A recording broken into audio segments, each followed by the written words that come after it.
We will now resume in public session. In session A of today's meeting, we meet with Niall O'Keefe of Trocra, Breach Kennedy of Concern, and Mary Van Lieshout and Mustafa Al-Manna of Gold to discuss the refugee situation in Syria and related matters. You are all very welcome here today, and our guests in the public gallery as well.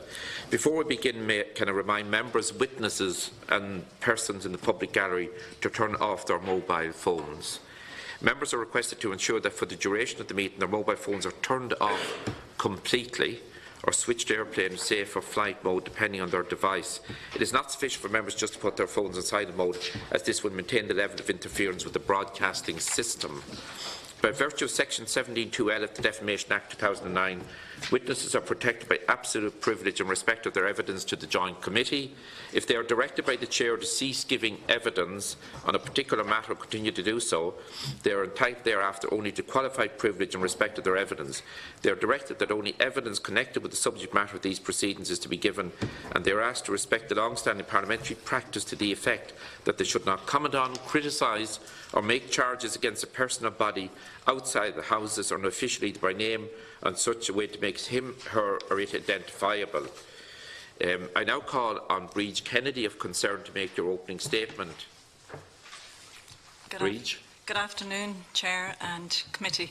Thank you very much for inviting Concern, Goal and Trocra here today to present the humanitarian impact of the Syrian crisis and for taking the time to focus on this critical issue.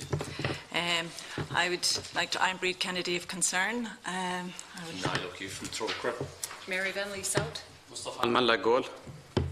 And so each organisation we have shared a briefing paper in advance. So each of us will then talk about the situation from our own organisational perspective. So I will begin talking about Concern's experience. Concern is working in Syria, in Iraq, in Lebanon and Turkey. I suppose Concern was here 4.5 years ago briefing the same committee, and it's unfortunate that here we are still talking about the Syria crisis. I suppose since then the war has raged on. 500,000 people have been killed. 6.5 million Syrians are living in the neighbouring countries of Lebanon, Turkey, Iraq and Egypt. Many families have been torn apart and many lives have been shattered as a result of this crisis. So while the current situation is the bombing has stopped in many parts of Syria, there is no sign of peace. Active conflict continues, and even as we speak right now, people are fleeing for their lives. The regime has regained control over a large part of the country, but there are still a few areas, such as Idlib and the northeast, are controlled by other groups. So normality inside Syria today is barely tolerable for many of the people. Thousands and thousands of people inside Syria have been displaced on numerous occasions, and the conditions are appalling. Over the last winter, it has been an extremely hard winter, and thanks to Irish Aid support, Concern has been providing tents and stoves and blankets to keep people warm and help them to survive the bitter winter. Throughout 2018, Concern supported 1 million people in Syria, and most of these were people who were fleeing the conflict. On a more positive note, we are also supporting people who are living in a more stable condition. We're supporting them with agriculture inputs and doing vocational training. So this offers them hope and courage and confidence to rebuild their lives. If stability was to remain and Concern were able to get more funding, we would like to spend a lot more of our effort and time focusing on helping people to recover from the war. Recently, I was in Lebanon, and it was at the end of January and early February, and it was just after the third flood of 2019 had hit. I met several families from Syria who were living in below basic standards. It was freezing cold. I was frozen when there. I couldn't get warm. And here are these Syrian refugees, and they, describing their misery and their deepening levels of poverty. I met one woman, Aisha, and she outlined that her husband, he was tortured when they were in Syria. He now is in ill health. he is no longer able to work. So she was taking her 13-year-old son out of school so to try and earn a meagre living for her, her husband and his other 3 siblings. This, as I learned as I was there, is what many other families are doing. The issue of child labour is increasing enormously. Also, the issue of child marriage has increased enormously. And talking to these women and families, everyone that I met, not one of them, when I inquired, would you like to go back to Syria, not one of them was willing to go back to Syria. They cited reasons. Their homes were blasted, so they have nothing to return to. They're also too fearful to go back because they risked conscription or being detained again. And the very clear message was, there is no peace there. While the bombing has stopped, but there is no peace there. I suppose Lebanon is a country the size of Munster. It has a population of 4 million people, but it is now hosting 1 million Syrian refugees, thus making 1 in 4 of that population a Syrian refugee. So neighbouring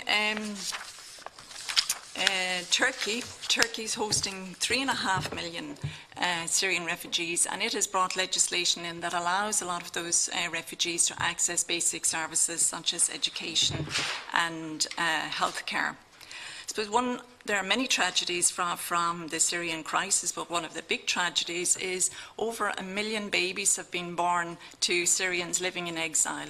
Those babies, along with hundreds of thousands of other children, have very little access to education. And I would urge that we ensure there is no lost generation. Education is a right for everybody. Education offers hope to the future. Unfortunately for concern, our own education programme in Lebanon is at risk due to lack of funding constraints. So, in conclusion, the scale, severity and complexity of the humanitarian needs of people in Syria remain extensive. I must thank Irish Aid and the Irish public for all the support that they have given to Concern and to other organisations that is helping us to alleviate the sufferings of Syrians, whether they are within Syria or whether they are in neighbouring countries. I'd like to call on the Irish Government, despite all the support you've given, we'd like to call on you to do a lot more. And there are 3 asks. The first one is that I suppose we develop new energetic initiatives in continuing to use the voice and influence that you have where it can bring to long-lasting peace. And in that process, call on women, promote women's leadership so that women can be involved in this peace process that will lead then to lasting peace. The second one is to honour the commitments that the Irish Government have already. One of them is to the Global Compact for Refugees, and as mentioned in the white paper launched last week by our Taoiseach and Minister for Foreign Affairs, Simon Coveney. And in that commitment, I suppose, it is supporting refugees. If they do want to return to Syria, it's supporting them to do that, but it is also supporting host governments in the region. And our final ask then is to, I suppose, at minimum, sustain the level of funding that Irish Aid has been providing towards the Syrian crisis. And ideally, we would like you to increase that so that more can be done to help with emergency response and help people recover in the longer term. Thank you. Thanks, Breach. Is it Mary? Yes. Yes, Mary. Thank you, Chairperson. Thank you, members of the committee. Thanks, Breach, for providing Goal this opportunity to discuss our work and our concerns regarding the ongoing conflict in Syria, now reaching its 9th year. Goal's been operational in Syria since 2013, with offices in Idlib Governorate in northwest Syria. Our program in Syria is our largest humanitarian intervention in Goal's history. In 2018, we supported almost 1 million conflict-affected people with services across the areas of food, water, sanitation and hygiene, and emergency response. We have over 400 staff on the ground in Syria. Our colleagues working inside Syria arguably work in the most dangerous and complex environment in the world. Since the conflict began, we lost 4 colleagues to brutal attacks.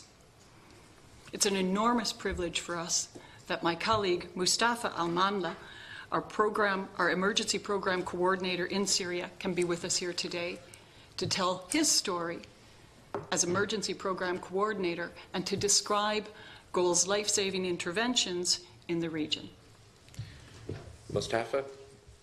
Thank you so much. First of all, I would like to thank you so much for giving me your time today. So my name is Mustafa Al-Malla. I am from Aleppo countryside, from a village called Kafr Karmin, which is northwest part of Syria. Up to 2012, I used to be an English language teacher responsible for more than 80 students. 2012 year was a very hard year for me when I have left Syria, left family behind, mother, father, sisters, and brothers, and even I left my land and house. Those students who I used to be their teacher. 2012, I walked through the border to Turkey. At that time, I have decided to do something important to support those people who are suffering from the conflict on a daily basis, at least to support them to reduce these sufferings. Today, I'm here to tell you how Syrian people suffer, the same what I have already experienced. The majority of them lost homes, lost lands. Those people are living in camps, in tents, for more than 9 years, without any livelihood opportunities. They lost everything. Those people used to be teachers. Those people used to be teachers like me, used to be doctors, farmers, and nurses. Currently, my main role in GOAL, I am working as emergency program coordinator, as Mary mentioned. My main area of responsibility is North Syria. I have been in this role for more than 3 years. In that time, I have seen the infrastructure of that area be destroyed. And people lost their homes, jobs, and schools. People lost their livelihood, and they lost their lives. What we do at GOAL is very practical. We do give cash, food items like olive oil, sugar, rice, non-food items like tents, mattresses, blankets, even toothpaste. You imagine, like those people who have been served by GOAL, they don't have toothpaste. Our services is keeping people alive. In addition, we pump 1 million liters of water every week, supporting 750,000 people through piped water.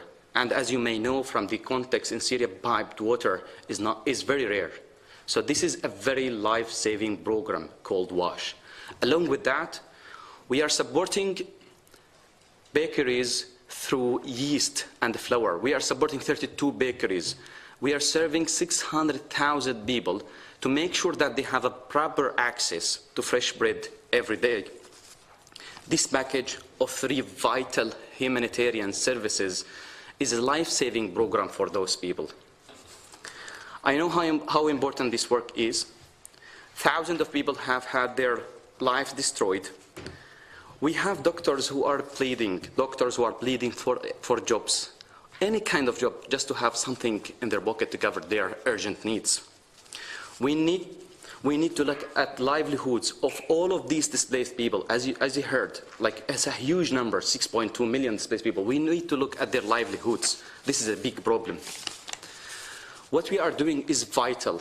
It's also very dangerous. It's already mentioned, 4 of my colleagues have lost their lives in airstrikes. My colleagues work in a war zone every day. They are always thinking that if they have been affected, what will happen to their family members? How family members will be continued? If they died, how their family member will continue? I see the worry they carry every day.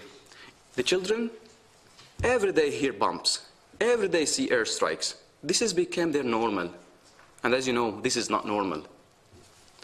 So it's an important message to leave with you here all, that children are the next generation, and this is all our responsibility to take care of them. And also, we shouldn't forget the humanitarian worker. We have to encourage, we have to recognize the courage of the humanitarian worker who are risking their life every day to support those people in a great need for humanitarian services. We at GOAL provide the basics: food, non-food, tents, and cash. But it's still barely enough to cover those people's needs to survive. As a result of the conflict, 6.2 million people has been internally displaced. If every one of these 6.2 million have a story like me, 2 million of them are displaced to northwest Syria, where goal is fully operational, and those are the people who are directly benefiting from goal program. I would like to take this opportunity to thank all our donors, and of course to thank you for listening to my story. This is the biggest humanitarian crisis in decades. And also I would like to take this opportunity to thank Irish government and Irish Aid for supporting us. Please stay with us. We need your support more than ever. Thank you. Thank you very much, Mustafa. Niall? Okay. Thank you to the committee for the opportunity to address you today on this important issue. The Syrian crisis, now in its 9th year, continues to be one of the largest humanitarian crises in the world. Of a population of 22 million people in Syria originally, nearly 6 million people have been forced out of the country as refugees. Nearly 6 million, or over 6 million people have been displaced inside Syria, and an estimated 500,000 people have been killed in the conflict. Trocra, working with local organisations, is providing humanitarian assistance both in Lebanon and in Syria.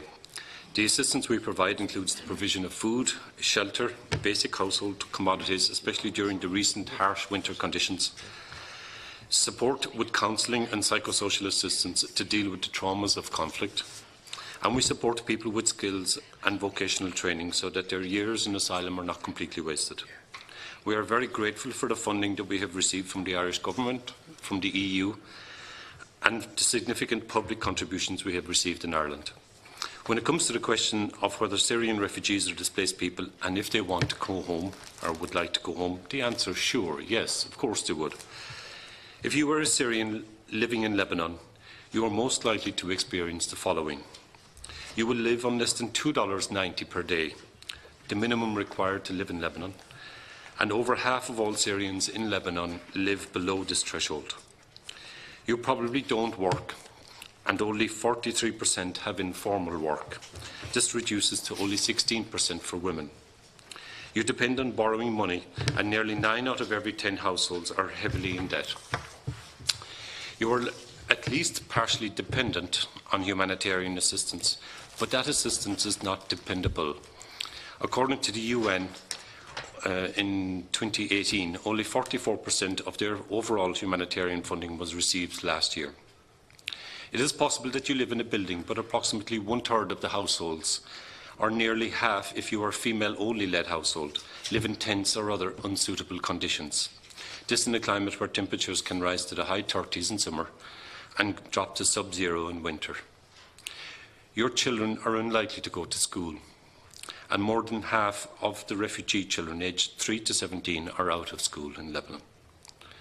You are unlikely to have a legal permit allowing you to stay in Lebanon, and 73% of Syrians don't have, so you will spend your time avoiding roads with checkpoints. You will work in the black economy, often under exploitative conditions, and hope that your employer doesn't report you, all in fear of being arrested and taken to the border with Syria. With all of this, your focus is on surviving day to day. If you ever think about the future, you have no idea what it holds for you or your family, and you are very dependent on others, leaders in the region and in the international community, to determine your future. But faced with these hardships as a refugee, of course you will consider returning home. The UNHCR, the UN Agency for Refugees, have said over 16,000 Syrians have returned from Lebanon to Syria in 2018. However, there are over 1 million Syrians living in Lebanon.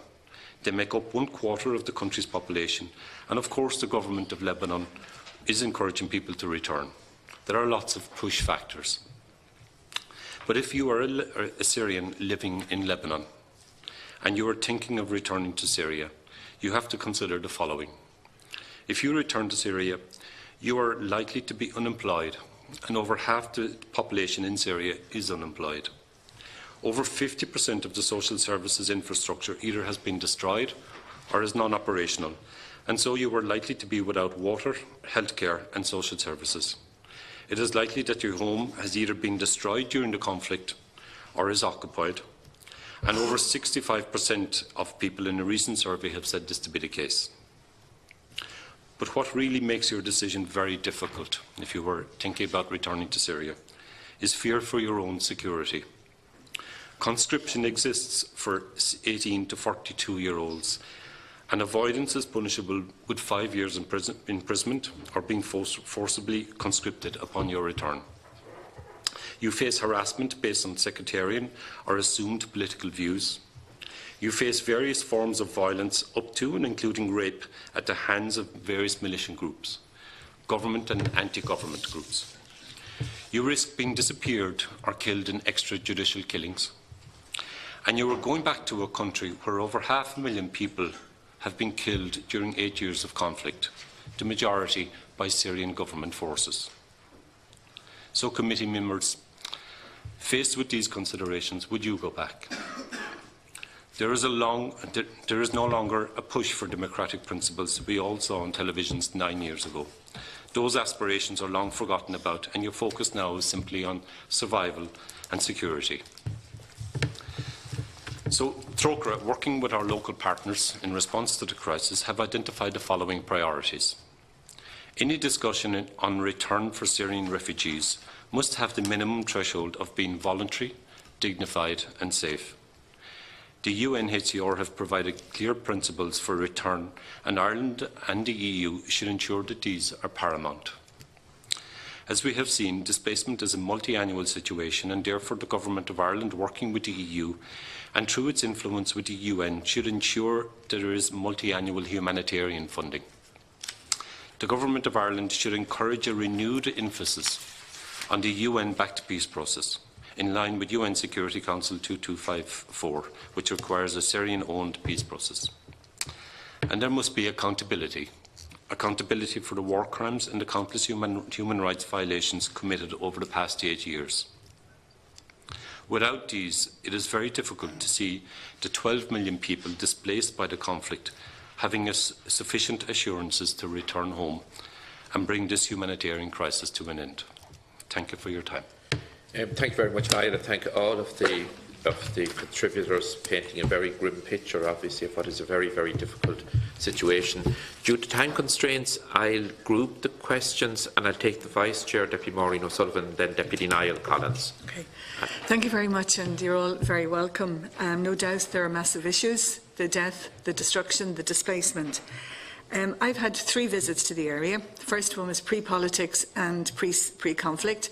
And what struck me about Damascus was it was a most amazing, cultured, cultural, inclusive city, society, very proud of its history and its place in the area.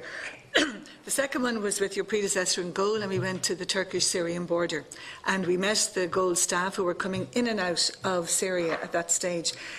We met Syrians who were living in the south of Turkey, some with organisations, and they did much better, and then others were trying to forage for themselves, and it was absolutely appalling the way in which they were being exploited and mistreated by the Turkish population. The third visit was a couple of months ago with 3 other TDs. And we came into Damascus from Lebanon, and we stayed in Damascus. We went by bus up to north towards Aleppo, stopping in McLoughlin on the way. So it was a different picture that we were getting of that part of Syria. Certainly the destruction was extremely obvious, but what came across was the resilience and the spirit of the Syrian people we were meeting on that journey. And they weren't all certain type of people provided for us to hear. It was casual encounters when we were on the street or out eating or wherever. And what came across there was they were getting on with the rebuilding, re-establishing their schools, re-establishing their businesses. Certainly more had been done in Damascus. Aleppo was only starting. We met some of the Syrians who had returned, and so we heard their story as well. We were in Yarmouk, and we met the Palestinians who had stayed. And we also met the Palestinian group with UNRWA, who were providing the education and that. So we were getting a different sense from what you're providing today. And I know your work is in a certain part of Syria, but certainly I came home last July with a more positive view of Syria getting back on its feet, like other countries post-conflict that they have been able to do. So I suppose it's really about how to support that Now, I know your organisations are in a certain part of Syria, which is extremely difficult, and you're working with refugees. But do you see yourselves supporting other parts of Syria in that rebuilding programme? Certainly, some of the group had visited the Palestinian camp in Lebanon. They came away absolutely horrified by the conditions that the Palestinian people were living in Lebanon. And the Palestinians whom we met in both Palestine and in Syria would say that their lives in Syria, health-wise, education-wise, were much better than in other countries where they have been living. Certainly, those Palestinians were staying. They wanted to start rebuilding in Yarmouk. So when you talk about the 1 million Syrians in Lebanon, are they other Syrians besides the Palestinian Syrians? Safe return is vital. And as I said, we met some who had returned. So what can we do on that to ensure that? And of course, you know, some of the briefings which I was reading, you were talking about, you know, Syrian-owned, Syrian-led processes on that rebuilding. But are the organisations willing to engage with the government side, I'll put it that way? Because as far as we could see, they're there to stay. And they've started that rebuilding. You know, we saw the extent of the destruction, and that was very difficult, particularly in Yarmouk. You know, did all Yarmouk have to be destroyed in the way that it was destroyed? But yet, the officials whom we met would say that they are assured that they will start that rebuilding and that they can do it. So, the conflict resolution, I think, is going to be key, and to how people can come back together and work in that society. But we have seen in other conflict situations where it has happened. But I just think we have been driven by a certain agenda, and that's not to take from the horror, the destruction, the displacement, everything that has happened, and I would think particularly of the children. But when we talk about being Syrian-led and Syrian-owned, I think that's another conversation, and I'm not sure that people are willing to do that at the moment, and that means, and obviously, the big question of accountability for the war crimes on every side, because I don't think there are any winners in a war situation. There's only losers. Thanks, Deputy O'Sullivan. Deputy Niall Collins. Thanks, Chair, and thank you to our guests for their insightful presentation. I don't have the benefit of the experience of our previous speaker, so just to, I suppose, ask a few questions. And naturally, just to say what you highlighted in your informative presentations are issues which we will continue to articulate and advocate on your behalf also. Has Ireland and the European Union, in your view, done enough to accept refugees or people who will either can't or will never return to Syria? Because what has struck me from the presentations that each of you have made is the entire scale of the issue and the fallout in terms of the numbers of people who are impacted. So are we doing enough? Is the European Union doing enough? And I presume you'll be possibly going to say to me the answer is no, but how much more can we conceivably do, in your opinion? Because you have, I suppose we have to be practical about it too. And also, could I get a comment from you in relation to the follow-through from the United States when Trump signed that famous executive order banning all sorts of immigrants, and I think which was perceived as and was targeting people from a Muslim background in entering the country. Has that also caused a knock-on problem down the road in terms of allowing for a release valve for other developed nations to try and share the burden of the humanitarian crisis? Thank you. Thanks, Deputy Collins. Now, could I have a response to both Deputy O'Sullivan and Deputy Collins's comments and questions? Whoever. Maybe I'll take one or two. Yes. I'll start the ball rolling. Thank you very much, deputies, for your questions.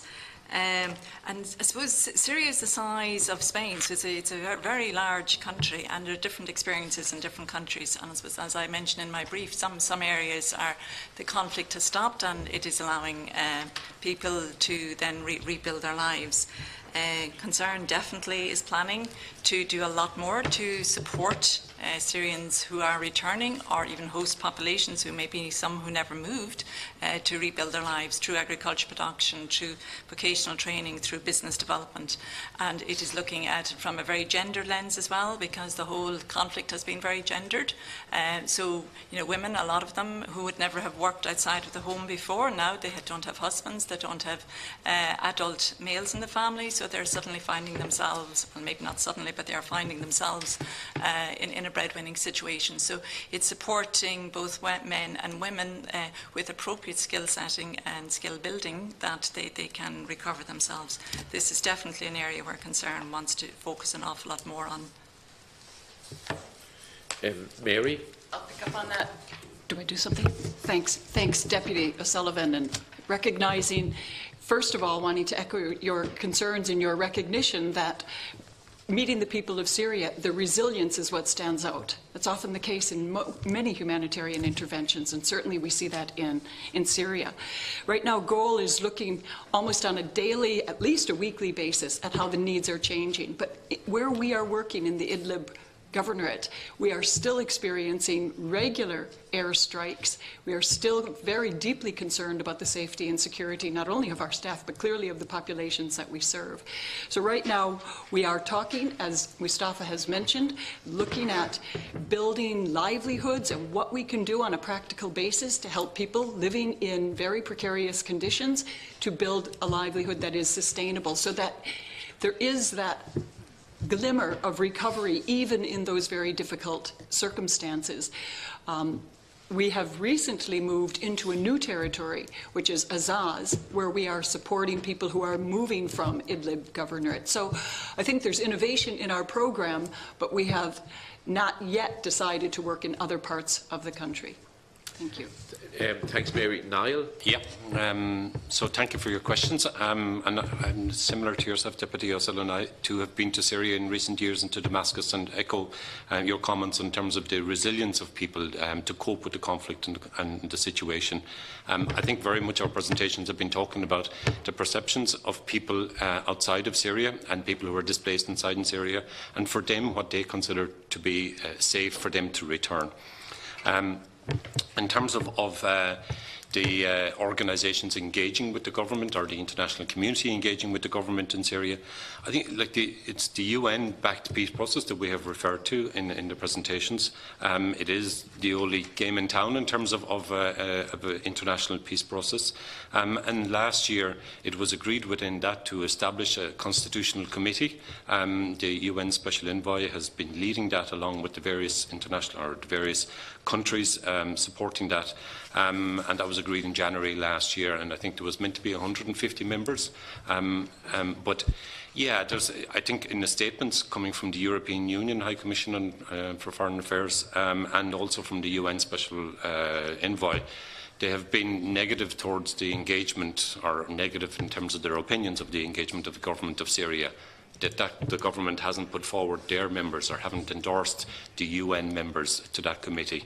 So I think the UN, the international community, has tried to engage with the government of Syria. There's a need for a lot more engagement, because the peace process has to happen. You know, if the conflict is to end, there needs to be a sustained peace process. But yeah, it needs all of the parties to engage in that. Yeah.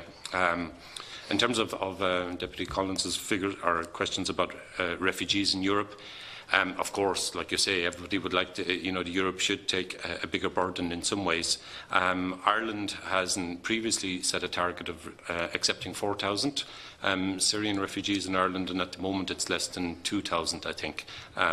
So at least that target could be achieved of 4,000. It would be very positive.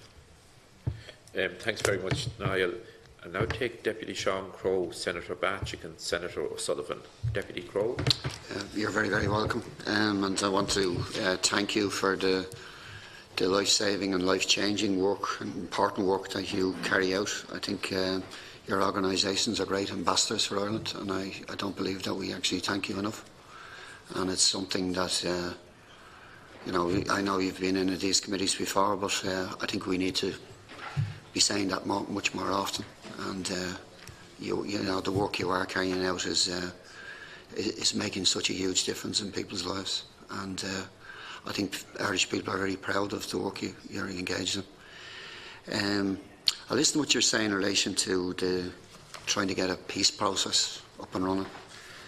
And I suppose, start of all, I don't know enough about the situation on the ground. You're reliant on sort of news that's coming in and from various organisations and so on, and you don't really know how accurate that news is. So, but I think, I accept what you're saying in relation to that it has to be a locally owned political resolution to the conflict is needed.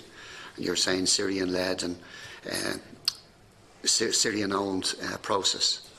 But you do have international actors involved, and again, I suppose the call is for those to use their influence towards an immediate ceasefire and an inclusive peace process. But part of the difficulty is that many of those actors and many of those involved in that conflict believe that there can be a military solution, and you see that you're saying yourselves that the bombing has started. Goal is saying that, in the area they're operating in, the airstrikes are still going on and so on. So that's part of the difficulty. But you're asking that the Irish government would use whatever influence it has, But I suppose that's one of the questions I have. What influence do we have on those international actors that are involved in clearly involved in that conflict? You have the Syrian government itself, you have the US, you have the Russians, you have the Iranians, you have the Turks. Seriously, what influence is Ireland as a small country? And bear in mind that the support is given and so on, and it doesn't seem, I suppose a lot of those actors don't see us as having a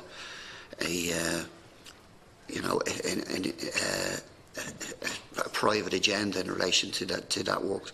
So how do you think Ireland can champion and work harder on this element in relation to pulling those organisations together? You talked about the refugee returns, and you're talking about the Lebanese government had previously officially maintained a position of neutrality towards Syrian refugees, insisted that they should be carried out with the support of the UN. That policy has shifted considerably over the course of 2018. You might expand on that. You're saying in relation to those who are looking to return, and that they're facing, in some cases, rape, conscription still ongoing. So I suppose it's, on the one hand, I suppose the ideal is that if people can return to safety, what needs to be done in relation to that protection of people? I suppose there's going to be reluctance on the regime, that's the Assad regime, to allow people back. They will be looking to scrutinise where people are coming from, what their position is, and so on. Are the majority of refugees that are in those neighbouring countries, obviously they all want to return, but what are they returning to when you talk in terms of the lack of water, lack of heating, and so on? And you say in relation to the fund that's there, the 2019 Syria Regional Refugee and Resilient Plan. How much is this plan? How much is it short? The shortfall?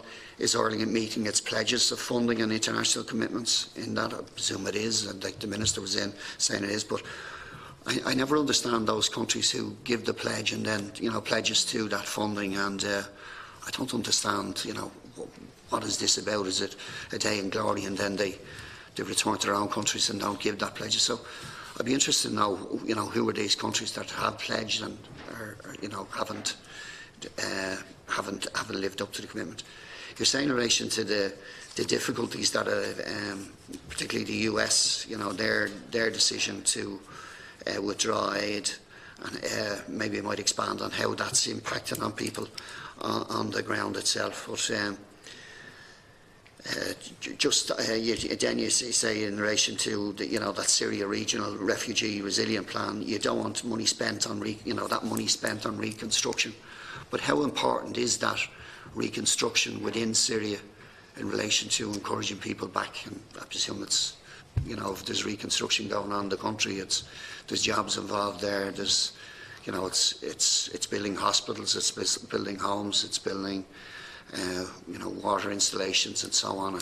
So how important is that as part of that overall solution? We started off talking about the peace process itself, but the commitment of those players to, you know, you can call conferences and all the rest, but at the end of the day, if those groups, and particularly those armed groups, but those groups that are involved in that conflict are not committed to that process, you know, it's going nowhere.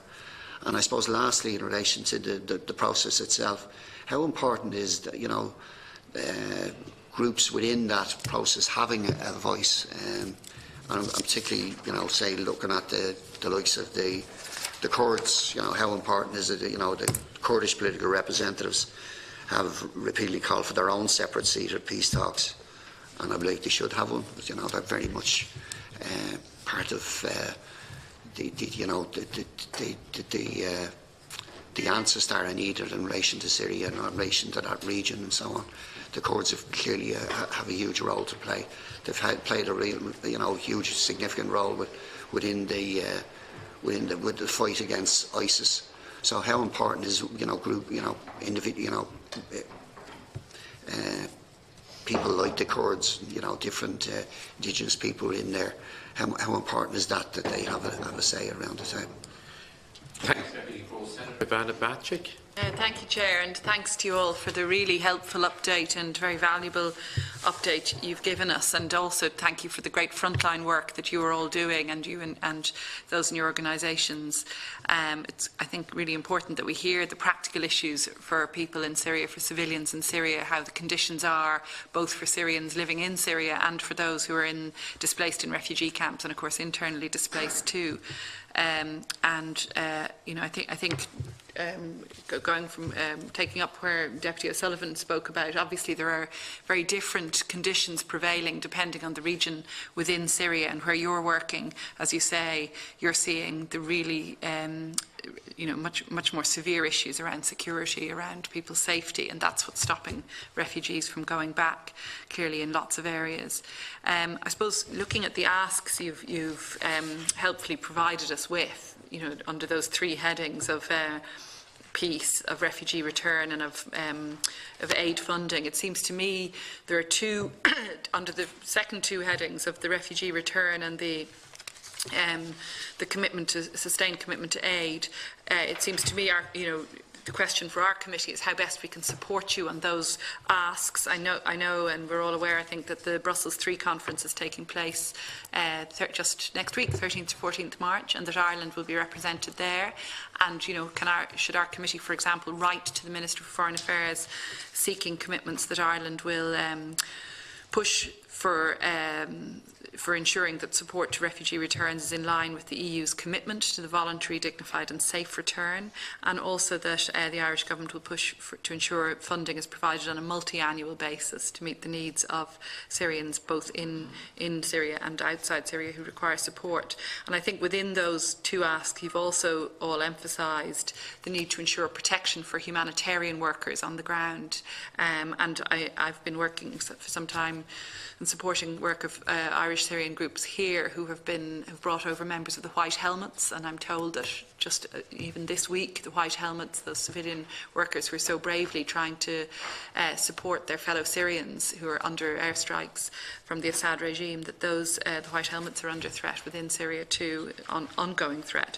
So, you know, how we can ensure a better protection for humanitarian workers, is that something again that Ireland should be pushing for at the Brussels 3 Convention? And your emphasis on the need for multi-annual funding, I think we've heard that clearly too. So what can our committee do to support those asks? I suppose the final point then is on the bigger ask, if you like, around peace and around seeking support for a shared comprehensive diplomatic strategy. And I know you've all referred in your submissions and here to UN Security Council Resolution 2254 of 2015.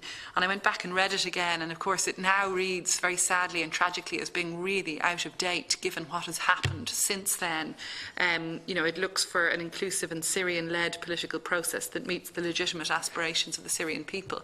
But the reality is that Assad's regime has won. The de facto victory has been there. It seems to me, as an outsider, and but looking at reports of what is going on, that the support provided to Assad and his regime by Russia in particular and by Iran has meant that a lot of the aspirations in that resolution are really just no longer tenable. And I know, you know, Niall, you spoke about the UN efforts on establishing a constitutional committee, but they seem to have met stalemate currently because of the lack of cooperation from the regime.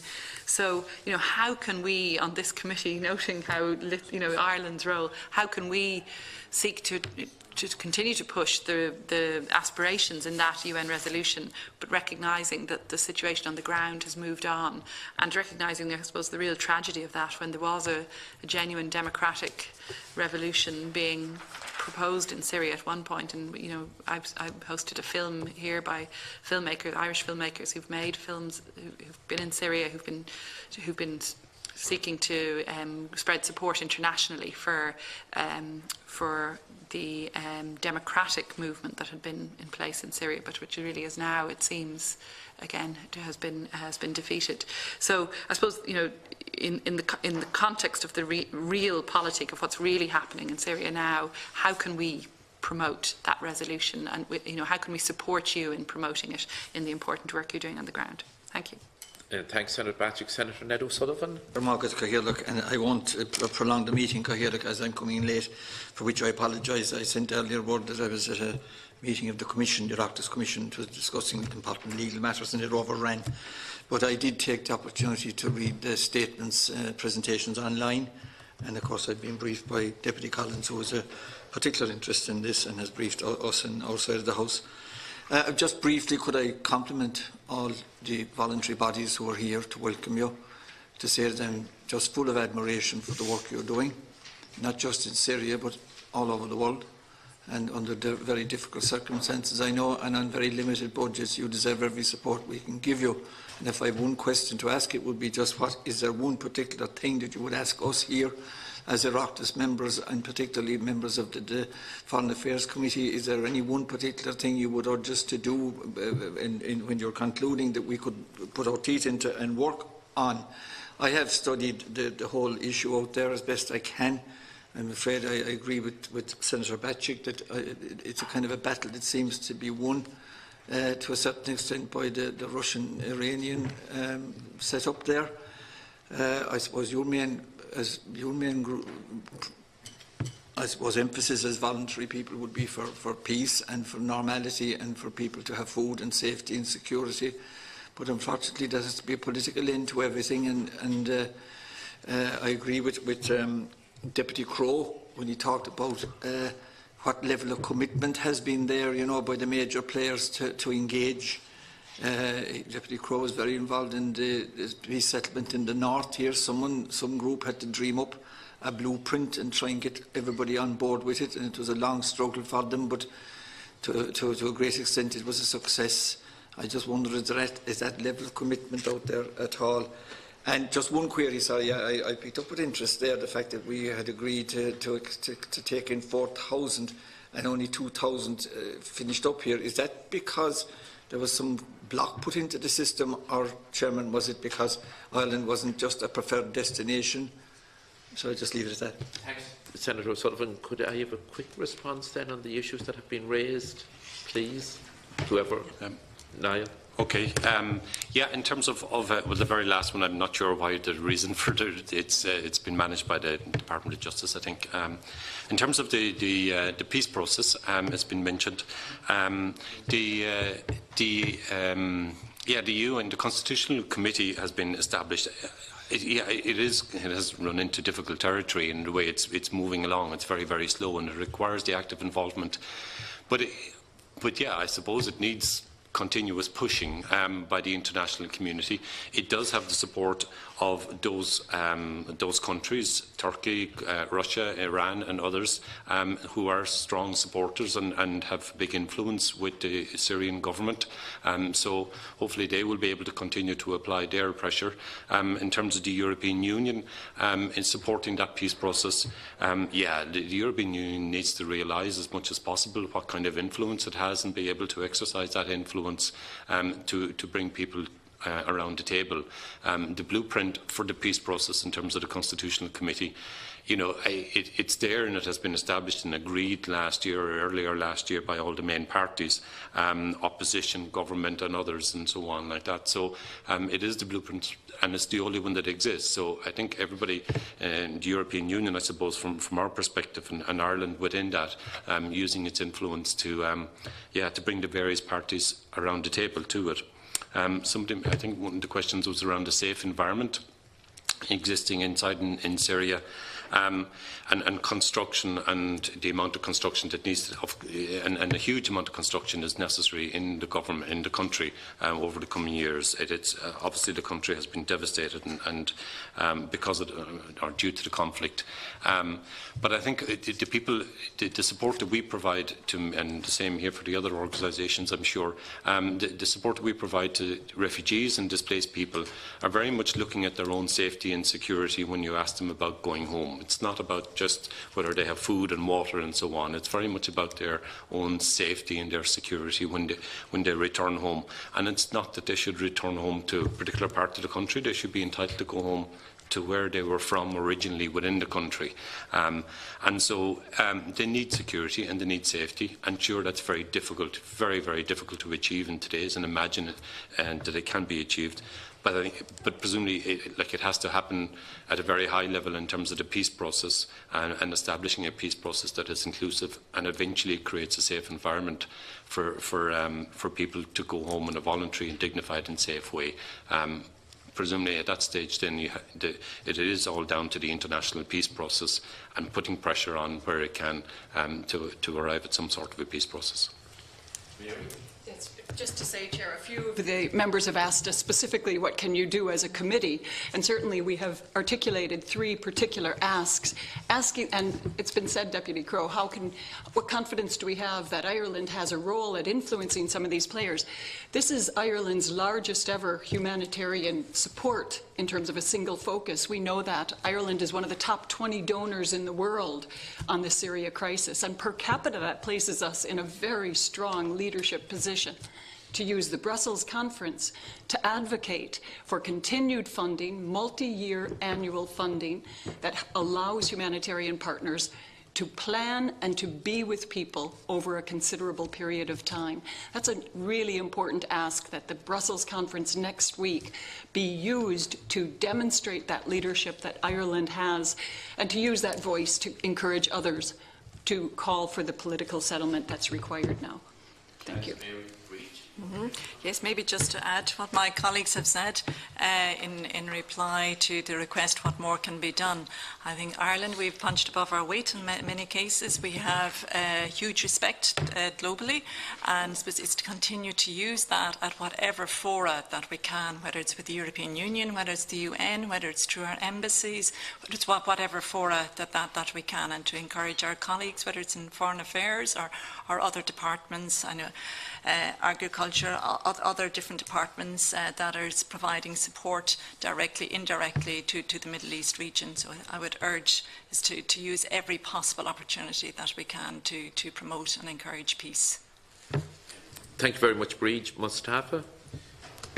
Yeah, so here I would like just to mention something about the returnee point of view and the protection for the humanitarian workers. This is very important, actually.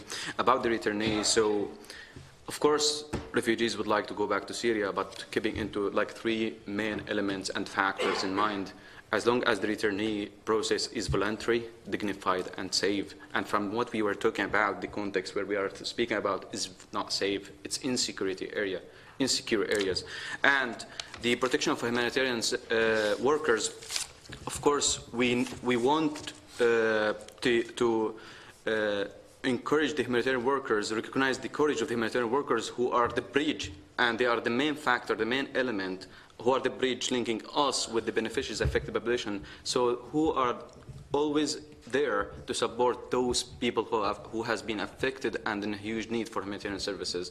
So I think protection of humanitarian services should come at the first level to make sure that we are able to access those beneficiaries, those affected population.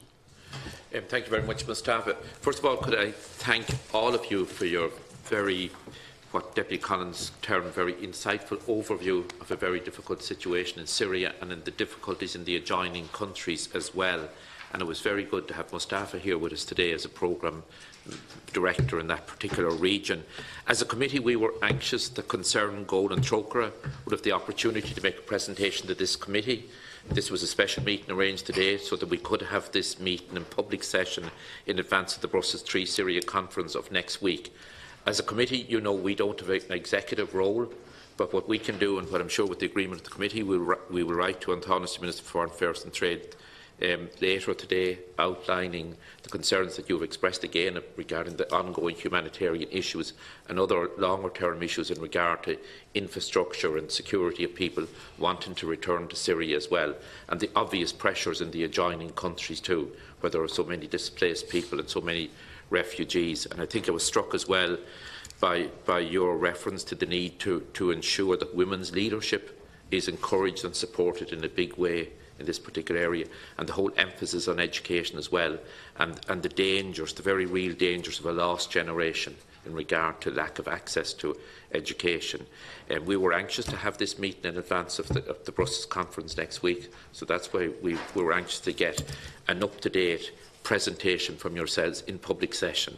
We don't have an executive role, but we will communicate immediately with the Tánaiste, and in public session, of course, it's important for the taxpayers and the public who support the work of Concern Goal and Trócaire and other organisations, that they have an opportunity, maybe through the Oireachtas channel or through some media coverage, to hear of the plight of so many millions of people in that area, and to know that the money that's donated by taxpayers and by the public through other public appeals, that it's put to very good use as well. So again, on behalf of the committee, and I'm sure on behalf of all of the Oireachtas, we just want to commend, as other colleagues did, the work of your colleagues working literally on the ground in an extremely difficult position. And I think Mustafa mentioned the phrase, the courage of the humanitarian workers on the ground, and the very serious safety issues and security issues that they face on a daily basis. So again, you can be assured that our committee, and we've had a lot of engagement with your organisations, with other organisations as well on this issue for more than 8 years. Unfortunately, it has been with us, and when we hear of the death toll of more than 500,000 people, so 16 million people needing humanitarian aid, it goes without saying that we will be totally supportive and encouraging the government and the European Union to continue their support in financial terms, and also to encourage other members of the international community who have not been as generous or as thoughtful in respect of this tragedy. We have 2 further meetings of this committee, so we will adjourn for 3 minutes.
Now resume in public session. In Part B of today's meeting, we meet with Minister Paul Crowe to discuss the White Paper update and fixed-term reviews. You're very welcome here today, Minister, and I also welcome your officials and thank them for the briefing provided in advance of the meeting. Before we begin again, can I remind members, witnesses and persons in the public gallery to turn off their mobile phones. Members are requested to ensure that for the duration of the meeting, their mobile phones are turned off completely or switched to airplane safe or flight mode, depending on their device. It is not sufficient for members to just put their phones in silent mode, as this would maintain the level of interference with the broadcasting system. Also, I would like to again remind members of the long-standing parliamentary practice to the effect that they should not comment on, criticise or make charges against a person or body outside the Houses and officially by name in such ways to make him or her or it identifiable. I now call on Minister Crowe to make his opening statement. Minister. Thank you very much, Chairman. Chairman, members of the Joint Committee. At the outset, I wish to say that I very much welcome this opportunity to engage with you here today on two connected processes currently being undertaken within my department with civil and military involvement, namely the ongoing White Paper Update 2018-2019 and secondly the White Paper implementation project that is focused on the establishment as a permanent feature of defence policy of a fixed cycle of defence reviews. I look forward to listening to and noting the comments and observations of the committee members present today, and I particularly want to stress that that these are new developments in our approach to defence policy. I am very much in listening mode today, and I appreciate that. Ideally, any new ways of doing things, particularly when it comes to defence, should attract broad support across the House, and I know that there has been a long tradition of that which I am very keen to maintain. Firstly, as members will be aware, the White Paper on Defence, which was approved by Government in July 2015, provides the strategic and comprehensive defence policy framework for the 10-year period up to 2025. As such, the White Paper is the Government's medium-term policy on defence. It is the second White Paper on defence, following on from its predecessor, the first White Paper, which dated back to 2000. The comprehensive consultation process that led to approval of the current White Paper commenced with publication of a historic Green Paper on defence in July 2013. This initiated a public consultation on the White Paper, and in doing so it broke new ground by actively encouraging open debate and critical thinking about Ireland's future defence policy requirements. In response, the Green Paper, my department received a total of 122 written submissions, and follow-on meetings with a wide variety of stakeholders and interested parties were subsequently held.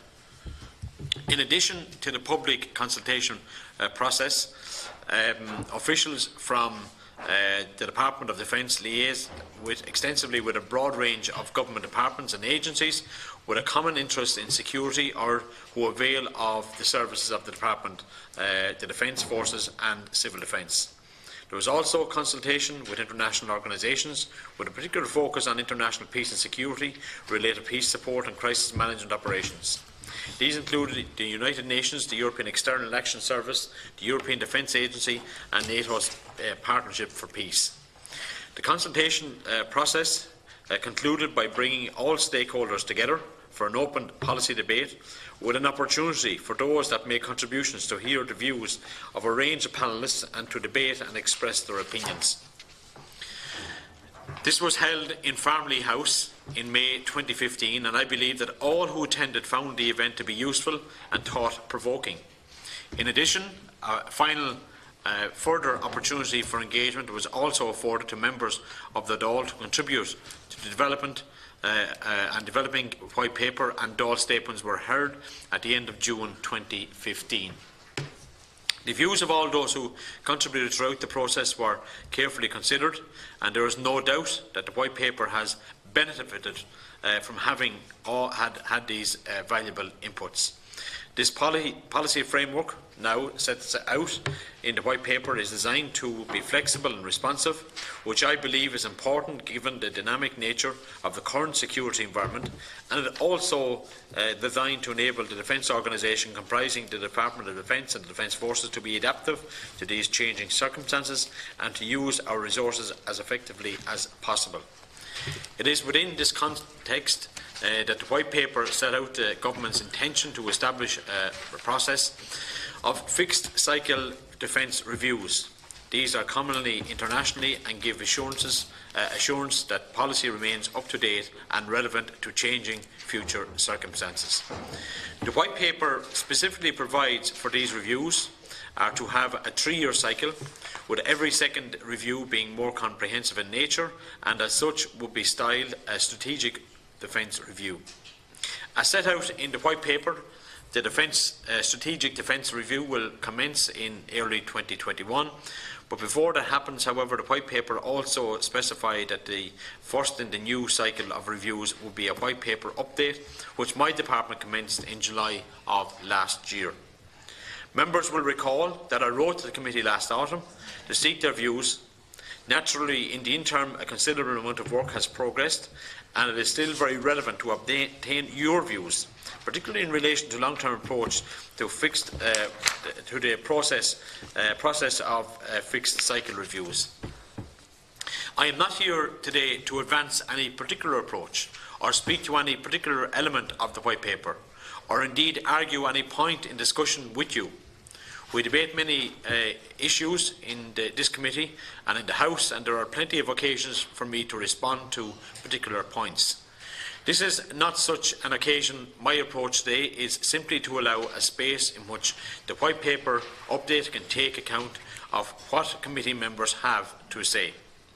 In conjunction with this, and most importantly for the long term, it will benefit all if we can put in place an effective, structured and systemic approach.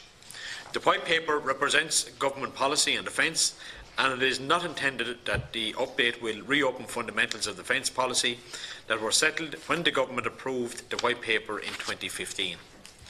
These fundamentals include the fact that Ireland will continue to maintain its policy of military neutrality, while the White Paper also sets out key principles on capability development and that have resulted in subsequent development of rolling multi-annual equipment and infrastructure plans. Developments at international level, including Ireland's decision to participate in the EU Permanent Structured Cooperation Agreement, PESCO, remains consistent with the approach in the White Paper. The White Paper also places a strong emphasis on development of human resources of defence organisation, and significant work in this area is underway. In undertaking the update, we have focused primarily on an updated security assessment and an analysis of the range of projects being undertaken by way of implementation of the White Paper. The updated security assessment will be published as part of the update, reflecting a reconsideration of existing Chapter 2 of the White Paper. As such, it is the product of an interdepartmental and interagency group comprising representatives of relevant departments, agencies including Garda Síochána and the Defence Forces. Such an assessment of the security environment will remain a key component of fixed cycle reviews, and it will be used to situate appropriately in defence policy response in terms of the lead or supporting roles that defence plays, and in essence it provides a fully considered and agreed common perspective for all elements of government involved in the security of the state. As members will appreciate, it would be inappropriate for me to discuss the content of the assessment pending completion of all work being carried out as part of the overall update, and ultimately its approval by government.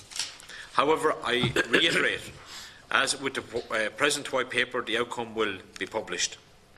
The second key strand of the update, which will be well advanced at this stage, is a review of progress with implementation of the White Paper. Following publication of the White Paper, a total of 88 projects were identified to be completed over a 10-year period. From a programme management perspective, they have ultimately become 95 discrete projects, with the implementation of each being supported and monitored by a joint civil-military white paper implementation facilitation team. As part of this strand of the ongoing white paper update, the review of progress with implementation has been broken into 4-stage process involving a high-level civil and military engagement.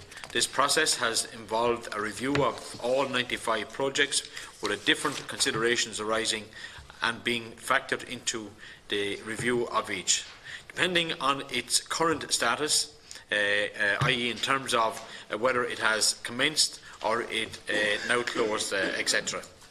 2 of the 4 stages have now been completed, while work on the final stage in the report capturing the outcomes of the reviews of each project is now underway.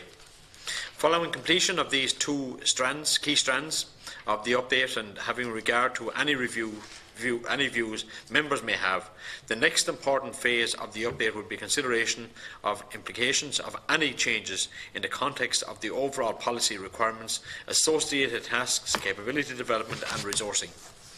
All of this work, including the work carried out to date, is being overseen by a high-level civil-military steering group which meets regularly to review progress and the overall approach. It is my intention that when all work is finished, the white paper update will be brought to Government for approval of the outcome and for a decision on any changes in approach that may be required.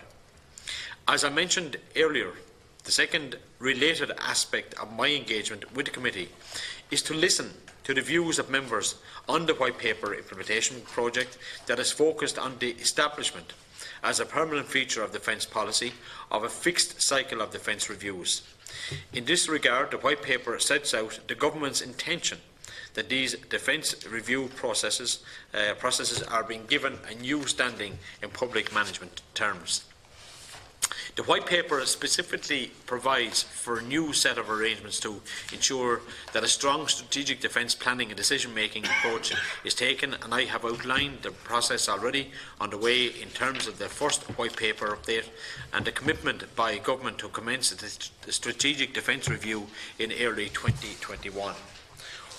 One of the white paper implementation projects currently underway in the Department of Defence is focused on developing a formalised structure to be approved by Government for these fixed cycle of defence reviews. This ongoing project, which is being undertaken by a civil-military team, is principally looking at the structure and processes for the future conduct of defence reviews, and in doing so will draw from the experience gained in carrying out the current update.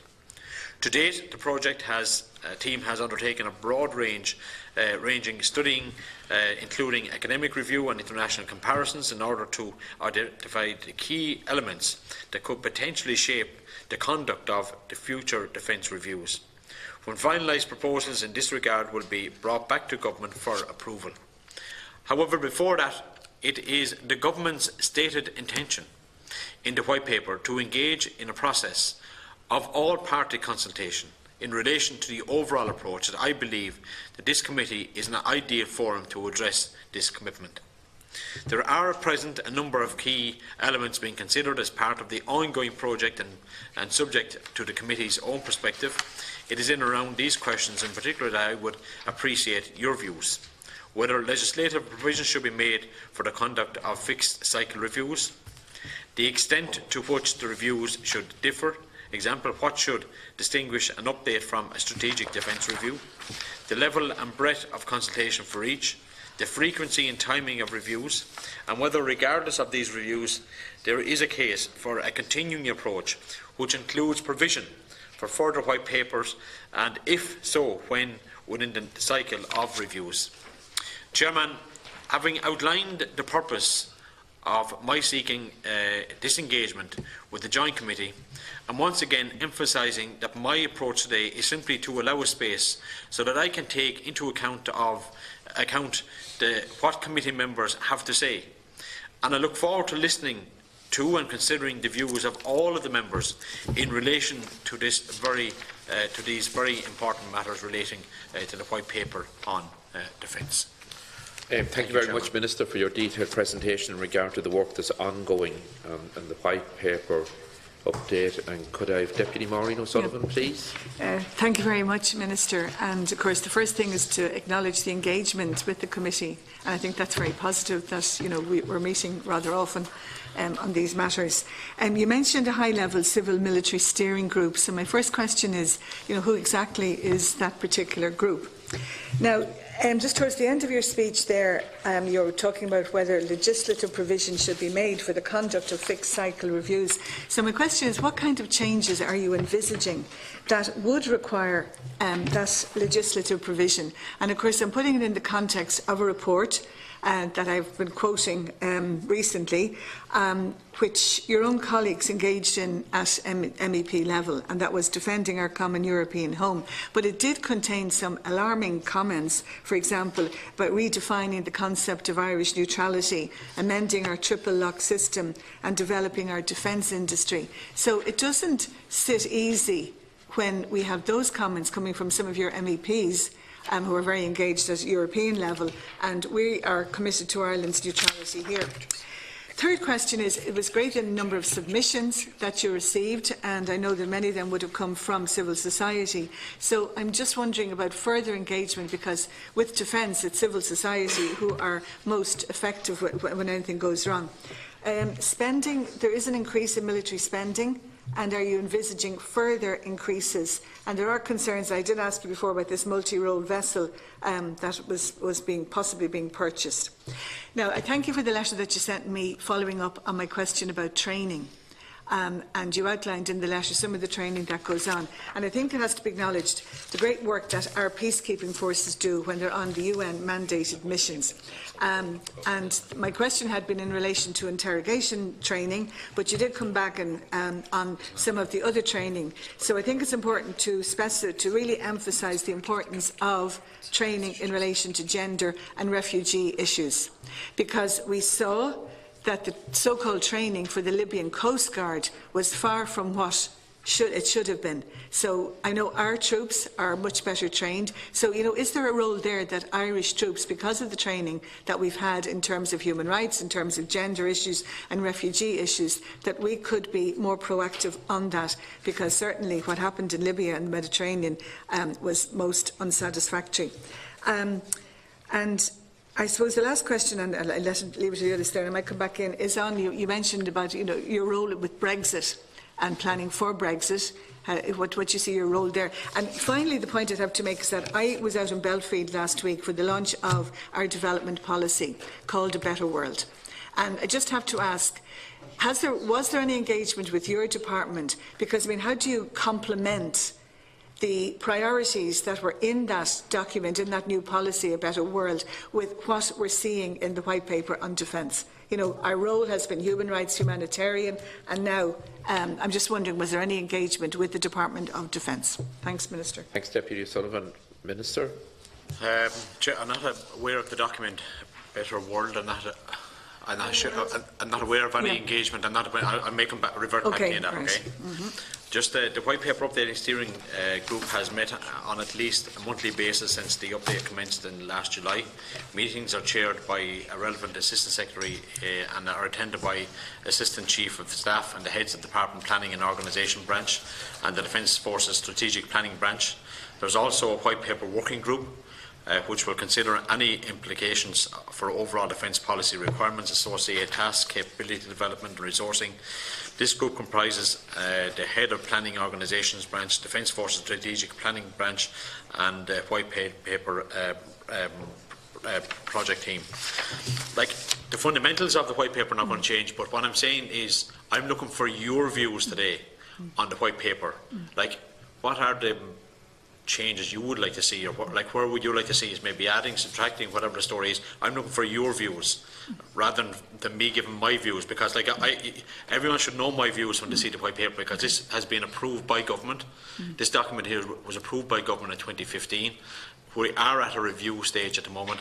I would have sent over briefing notes for all committee members. So just to kind of to let me hear what your thoughts are on the White Paper for Defence, and just on a number of issues that you did raise with me there. You spoke about the Fine Gael MEP group of members publishing their own paper on the future of Ireland's neutrality or policy on neutrality. This is just a party. This is nothing to do with. This is totally separate from government. I think I always encourage, let it be political parties or individuals, independents, whatever, to have an open and honest debate on issues that affect each and everybody on a daily basis. And these are issues that affect us. I think we'll be doing no justice to society or to the people out there or to the electorate if we didn't have discussions. If we didn't have open, honest discussions on these. This was a discussion paper that was published, that was their own thoughts and feelings on it.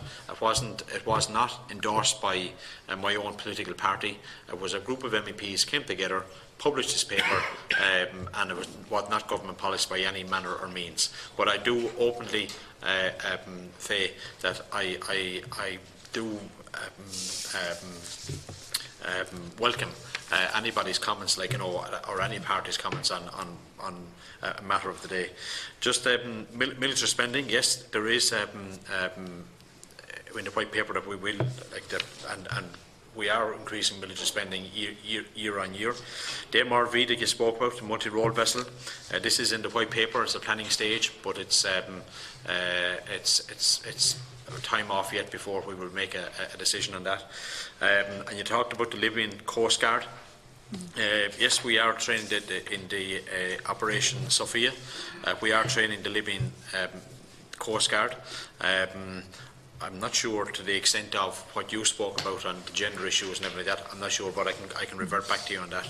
Regarding Brexit, defence organisations are currently engaged in prudent planning in response to Brexit. This includes active participation in the whole of government framework developed in response to Brexit.